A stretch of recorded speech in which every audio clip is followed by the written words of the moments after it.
최신 재테크 트렌드를 다루는 하우머니 시간입니다. 시장 불안감이 계속될 땐 개별 종목 리스크를 피할 수 있는 분산 투자가 무엇보다 중요한데요. 네. 예.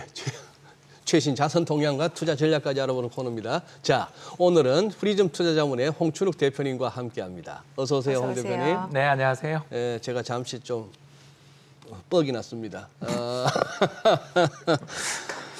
미 대선 뻥나는 토론회 보는 것 같은데요. 원래 예. 아니 제가 우리 홍 대표 본 지가 오래됐는데 요즘 제가 본 중에 얼굴이 제일 좋으세요. 예, 다이어트에 조금 성공하고 있습니다. 다이어트도 다이어트지만 뭐 회사 사정도 괜찮으신 것 같고 제가 본 기억 중에 제일 힘들어할 때가 국민연금 계실 때 그렇게 잘하세요? 그때는 완전 막 죽을 상이었는데 자 지금은 어쨌거나 운영 쪽에 계십니다만 뭐 영원한 이코노미스트, 영원한 애널리스트 네. 그거 그리고 그 직설적인 어떤 인사이트 나눔 그게 이제 우리 홍 대표의 트레이드 마크인데 한번 저 뭡니까 상반기 한번 저 국내 해외 해갖고 한번 정리 한번 하고 가시죠. 예, 뭐 오늘 네. 아침에 이제 다른 외신 헤드라인 보는데 네. 니케이 그 헤드라인 중에 하나가 달러 강세 앞에 아시아 증시 주풍 낙엽 뭐 이렇게.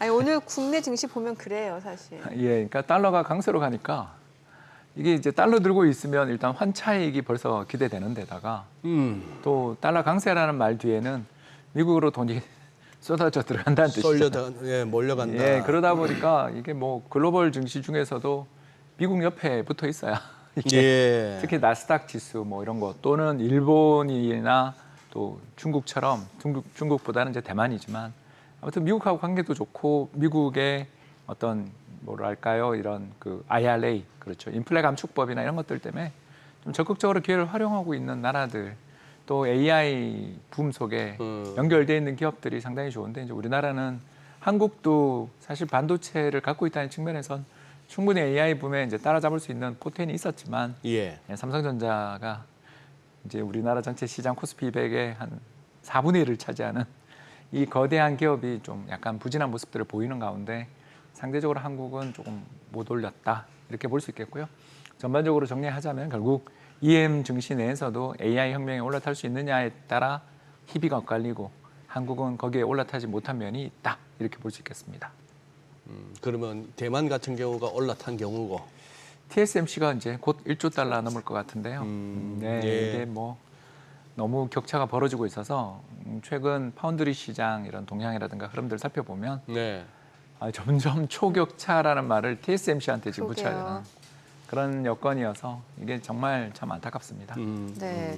뭐 사실 AI 열풍에 편승하냐 그렇지 못하냐에 따라서 이제 수익률 차이도 많이 나는 것 같은데 또 다른 변수라고 한다면 이제 금리 인하 시점일 것 같은데 저희가 그 전에 저희 그 출연자분들 대상으로 조사를 했었잖아요. 6월 FMC 전에 예, 그때 홍 박사님은 사실 올해 금리 인하 미국은 안 할 것 같고 그 전에 한국 우리 금통위가 금리 인하를 할 수도 있다. 혹시 이 견해 변화는 없으신 거예요? 더 강해졌죠. 더 강해졌어요? 주목받고 싶으신 거죠.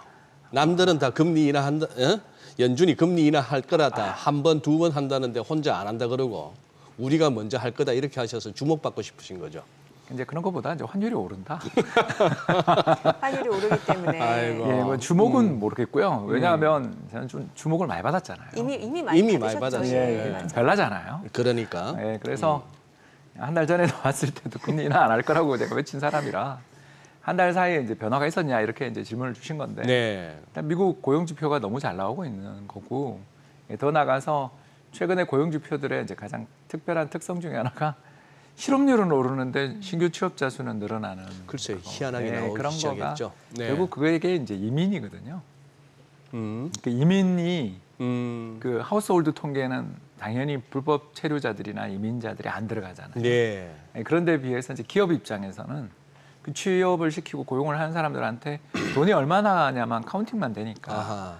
전혀 이런 좀 다른 통계가 되거든요. 그래서 미국에 지금 그 월경하다가 그 미국의 서남부 지역 국경, 텍사스 국경을 넘어서다가 한 달 잡히는 사람이 20만이에요. 네. 그러면 너무 온 사람은 몇 배가 될 거 아니에요. 그 그러니까. 어마어마한 숫자들이 지금 포함이 안 되는 거죠. 그래서 이 인구 차이입니다, 이게. 미국은 연간 300만, 400만 명의 인구가 늘어나는 반면 우리는 매년 이제 10만, 20만 줄어들잖아요. 예. 그렇게 되니까 저런 기준금리 차이는 저는 당연하다라는 입장인 거죠. 왜냐하면 나라의 어떤 성장률은 결국 인구와 생산성의 함수인데 생산성이야 한국이나 미국 다 좋지만 인구 증가가 많이 나는 나라, 우리는 인구가 감소하는 나라 이 두 격차가 저 금리로 반영된 거기 때문에 우리가 저 밑에 있는 게 저는 당연하다는 거죠. 예. 더 나가서 우리나라나 유럽이나 이 두 지역에 있는 나라 그 중앙은행의 특성이 뭐냐면 이게 하이퍼 인플레. 네네. 옛날에 물가가 되게 많이 올랐던 거에 대한 트라우마를 갖고 있는 중앙은행이니까 이 둘 다 저는 같이 갈 거다. 즉 한국은 유럽 따라가지 미국이랑 별로 그렇게 상관없는 나라다. 이렇게 보여지는 거죠. 그러면 환율은 이제 어떻게 되냐 질문하실 텐데 네. 이 지금 상황에서는 환율을 포기하는 게 덜 아픈 선택 아니냐. 지금 그림에 나오고 있는데 유럽 중앙은행 금리 인하가 있을 때 한국이 거의 금리를 인하해 줘요. 아, 그래서 저 보시면 거의 같이 움직입니다. 그래서 두 중앙은행의 성향이 인플레 파이터예요. 예. 이 두 나라 모두, 두 지역 모두 물가에 대해서 되게 민감한 중앙은행이고요. 반대로 미국은 실업률의 파이터거든요. 네네. 실업률에 굉장히 예민한 파이터인데 지금 미국 실업률 통계가 좀 이상하다 그랬으니까 우리는 저쪽을 보는 수밖에 없는데 유럽은 어떻게 보면 이제 베팅한 거죠. 유로화 좀 약세로 몰고 가는 대신 여러 경제 어려움들, 특히 독일 마이너스 성장하는데 이거 좀 부양해보자라는 쪽으로 가는 거고 우리는 가계부채 문제가 심각하니까 이거 좀 부양해보자라는 쪽으로 가는 그리고 오늘 또 발표된 물가 상승률도 둔화됐으니 네. 이제 저는 시간 문제다 이렇게 예상합니다. 그래요. 우리 홍 대표께서는 지난주 금요일 날 우리 시간 10시였고 미국은 목요일 날 뭐 동부 시간으로 저녁 9시고 그 시간이었는데 백악관에서 해명을 또 그렇게 했더만요. 오후 4시 이후로는 바이든 대통령이 좀 이렇게 혼미해진다고 피로를 많이 느낀다고 그래서 토론을 망쳤다고 하는데 어떻게 보셨어요? 이게 지금 시장에 영향을 줄 것 같습니까? 이게 안 줄 수가 없습니다. 이게 이제 네. 바이든 대통령한테 물러나라고 뉴욕 타임즈 사설을 썼더라고요. 뭐 뉴욕 타임스뿐만 아니라 그동안 친 바이든 매체들이 일제히 들고 일어났죠. 진짜 뉴욕 타임즈가 돌아서면 이거 되게 크거든요. 그렇기 때문에 뉴욕 타임즈에서 바이든 대통령한테 나라를 위해 물러나라라는 표현을 썼어요. 그랬어요. 예, 홈랜드, 포홈랜드 그러더라고요. 네. 그래서 고국을 위해 물러나라라고 말할 정도로 어려우니 일단 바이든 대통령으로 끌고 가면 확실한 패배. 이 사람 교체하는 과정에서 어떤 사람이 후보가 될지 모르지만 사실 트럼프 대통령의 기세를 꺾긴 어렵다고 본다면 차기 대통령은 트럼프다라고 일단 가정하고 보면 저는 달러와 약세 가능성이 높다라고 보는 쪽인 거죠. 왜 그러냐 하면 역대 미국에 공화당 정부 들어서고 달러 약세 정책을 추진하지 않은 적이 없습니다. 그래서 저 노란색 선이 민주당 집권기거든요. 그래서 카터 때 빼고는 사실 카터 때도 마지막에 올랐죠. 네. 네, 카터 때를 제외하고 보시면 전부 저 노란 박스로 표시된 민주당 정부 때 달러가 다 강세로 갑니다. 반대로 그 사이가 공화당인데 공화당 때 보면 당장 레이건 때 플라자 합의 그리고 부시 때나 그 뒤에 트럼프 때 보면 죄다 약세로 갑니다. 왜 그런가 이렇게 생각해 보면 이제 이 앞에 있었던 달러 강세 정책의 부작용에 대한 이제 되돌림이 있었을 게 첫 번째겠고 네. 두 번째는 트럼프 대통령이 야심차게 추진했던 무역 적자의 해소 문제들을 위해서 달러의 그 약세를 유도하는 정책들을 공화당이 전통적으로 펼치는 거죠.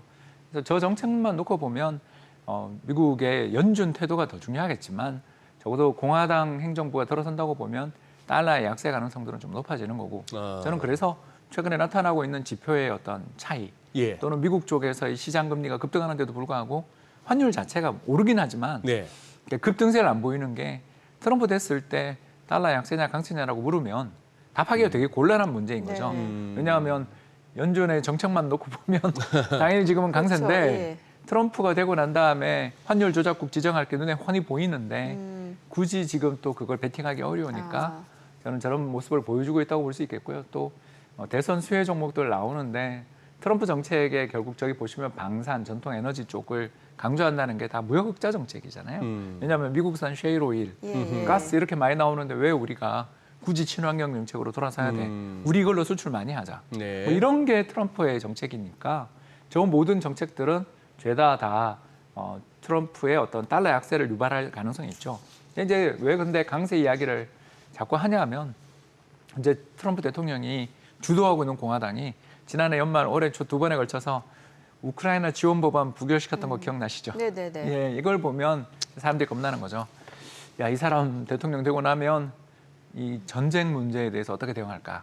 특히 유럽의 전쟁 그리고 아시아의 전쟁 리스크는 두 지역에 모두 다 있는데 저기에 대해서 만약 불개입 정책을 펼친다면, 그러니까 우리 미국 군인들의 피를 흘리기 싫어. 또 우리한테 돈 주지 않는 곳에 대해서는 우리 무기 안 팔아. 라는 정책을 펼치게 될 때 이제 지정학적 리스크들이 네네. 부각될 여지가 있잖아요. 그렇게 지정학적 리스크가 부각되는 시기에는 특히 뭐 양안 갈등 이런 게 부각되는 시기에는 또 달러 강세 가능성도 있거든요. 전쟁 때 항상 달러는 강세니까 이 두 가지가 교차되는 상황이죠. 그래서 전쟁 리스크만 없다, 지정학적 리스크만 없다면 공화당 대통령이니까 달러 약세를 보고 싶은 그런 마음들이 시장에 지금 복합적으로 작용하는 게 아닌가 생각합니다. 네. 국내 증시 좀 여쭤볼게요. 지금 보니까 오늘 시장이 좀 낙폭이 좀 확대가 되고 있는데 사실 하반기에도 조금 더 긍정적으로 보는 증권사들이 많았단 말이죠. 박사님은 어떻게 보세요? 근데 우리나라에서 저도 애널리스트 오래 생활했고 예. 뭐 평가도 잘 받았잖아요. 예. 근데 이제 이 전망치를 현재보다 한 10% 위로 이렇게 설정하는 게 되게 마음 편한 선택입니다. 현재 2,700이면 한 10% 오른다 해서 2,700이면 2,900 정도 해놓으면 270 올리면 뭐. 예, 왜냐하면 3,000도 살짝 터치하면 되게 마음이 편하거든요. 왜 이런 전망을 제출하는 게 편하냐 하면 예. 시장 참가자들이 그 전망을 원해요. 바람이 있죠. 예. 예, 왜냐하면 주가가 오르길 바라는데 또 급등한다라고 전망하면 방금 우리 소장님 이야기하신 것처럼 튄다 소리 듣거든요. 예, 예. 그러니까 적절한 어떤 상향 조정을 해주는 게 서로 다 편한 선택인데 또 이 대부분의 전망은 트럼프 당선 가능성이 부각되기 전에 나온 전망들이에요. 네.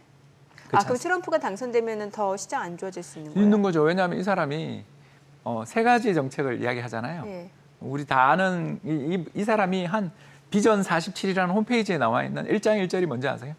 관세 10% 인상이에요. 그렇죠. 두 번째가 뭐냐면 신재생 에너지 정책 폐기. 예. 세 번째가 뭐냐면 멕시코 장벽 건설이에요. 다 미국 위한 거죠. 예, 그러니까 이 정책에서 우리나라 수출이 타격을 안 받을 가능성은 없잖아요. 특히 첫 번째 보편 관세 10% 혹은 최근에 40%까지 이야기하더라고요. 그러니까 이걸 생각해 보면 여기 그림이 나오죠. 우리나라는 수출 증가율이 주가를 그대로 설명하는 나라예요. 예. 그러니까 하반기 전망이 잘 된다라는 건 결국은 하반기 수출이 잘 된다는 전망에서 저 전망이 나온 거잖아요. 그러니까 저는 동의. 하반기 오를 수 있어요. 다만 트럼프가 정말 자기 공약을 지키겠다. 더 나가서 섀도우 캐비넷에 죄송합니다만 그 옛날 무역보복 주도했던 사람들이 다 다시 등장한다. 만약 이러면 우리 어떻게 하겠어요? 시장이 내년 수출 전망이 악화될 테니까 네네. 오히려 하락할 수도 있는 거잖아요. 그렇기 때문에 방금 제가 이야기했던 이 두 가지가 포인트입니다. 첫 번째, 한국 수출이 잘 간다. 그러면 주식시장에선 머물러 있어야 된다. 다만 두 번째, 로버트 하이저라든가 옛날 그 사람들이 이제 다시 등장할 가능성이 되게 높잖아요. 그렇게 이제 쭉 그쪽에서도 중국 잘 때리는 사람들이 중용되고 또 그 인맥들이 계속 강화된다라고 하면 그때는 시장의 조정 가능성을 대비해야 되겠죠. 근데 아직은 트럼프가 요새 말을 많이 바꿨잖아요. 네네네. 뭐 대통령 되면 자기 4년제 대학 졸업생들한테 영주권 주겠다고 그러잖아요. 그런 거 보면 이 사람은 선거 때마다 자기 마음 내키는 대로 이야기하는 사람이잖아요. 그래서 인기가 좋은 거고 시원하다 소리 듣는 거고 이제 나쁘게 이야기하자면 정책을 아무리 자기가 고집 제시했더라도 안 지킬 가능성이 높으니까 네. 요 후속 인사 그리고 주변에 있는 여러 가지 우리 플랜들 이런 것들을 면밀하게 살펴봐야지 그냥 시장이 간다 안 간다라고 이야기하기보다는 한 3분기까지는 좋아 보이는데 4분기 미 대선전에서 어떤 사고가 나올 수 있으니까 그때는 좀 주의하자 정도가 저희 전망이 되겠습니다. 저희 마쳐야 되는데 너무 아쉬웠어. 10초짜리 답변. 벌써 이렇게 됐나요? 홍 대표 지금 개 탔어요. 2천만 원 갑자기 생겼어요. 어디 하실래요? 제 생각에는 네. 주식은 여전히 해야 된다. 그래서 여전히 한국 주식, 미국 주식 한 3분의 1은 넣자. 그리고 아까 이야기한 것처럼 트럼프 리스크들이 부각되는 시기에는 분명히 시장 변동성이 확대되니까 금도 좀 투자하자. 이 말씀 드리고 싶습니다. 네, 오늘 얘기 잘 들었습니다. 고맙습니다. 그래요. 고맙습니다. 감사합니다. 네.